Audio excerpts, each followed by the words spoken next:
Hey guys, how you doing? We are back on the Cornerstone Live. JG, you just saw a picture of him. He's there. He's here with us in spirit. But right now we are talking to one of our elected officials, Miss Liz Malia, representative of the 11th Suffolk District, which consists of Dorchester, parts of Jamaica Plain, and Roxbury. How you doing, Miss Malia? Very well, and really happy to be here. Thank you. Okay. Nice now, B. Yes. B wanted me to lead it off, but I kind of want B to lead it off because B always has the intelligent conversation question-wise. Well, I work with a lot of young people, and, summertime is coming, so, summer jobs is always at the top of the list for me. Where are we, in terms of funding for summer jobs for young people? We're not in great shape. We're not where we should be right now. The budget crisis for the last year and a half, I think, has really started to undermine some of the basic supports we've had that I think we're really beginning to turn options around for kids and give them a better chance. But we're desperately trying to get money from the federal government and we start our budget this week, and that's going to be one of my top priorities, is trying to get funding into those areas where we can keep kids safe and get them working during the summertime. Okay, now we know that right now the budget, we're not going to say the budget, the economy period is number one. Mm-hmm. What do you feel most people complain to you about besides the economy? I think a lot of people are worried about access to health care. Those are the issues people are really, they're worried about, whether they have a job and if their job's secure. An awful lot of parents are really worried about how safe their kids are and the quality of the education their kids are getting. And speaking of education, I just found out recently that Massachusetts is number one in the country when it comes to public education, mm-hmm. but yet the school system is going to be having some type of budget cuts. Yeah. Now, are those budget cuts due to the fiscal economy, or is it because of some schools underperforming? Because that's the let's say that's the confusion of that whole situation. Some people think it's because the schools are underperforming, but we're number one in the country, or is it just budget cuts? Yeah, the statistics. I mean, trying to read what's really happening through statistics is really misleading.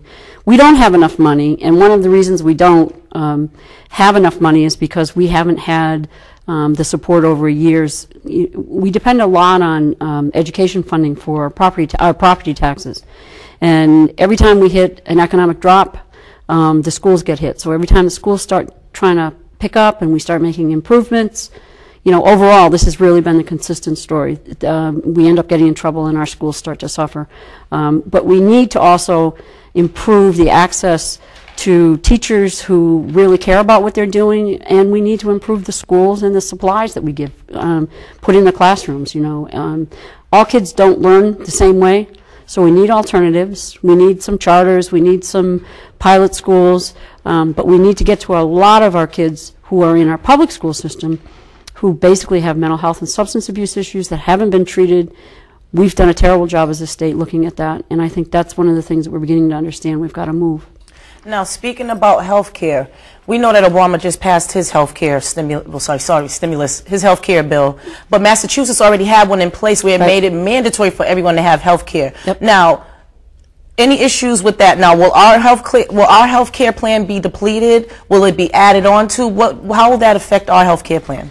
I think one of the things about Massachusetts is that we can say right now, when the national battle was going on, Massachusetts had more than anybody else did. We addressed a lot of those issues. The concerns right now are the cost of health care and whether or not we have the capacity to be able to keep those costs down. And I think the governor has just stepped out and said, you can't keep increasing premiums. He's told the insurers they can't do that. And at some point, we're all going to have to address that, whether it's on the federal or the state level. But by far, Massachusetts is ahead of the country.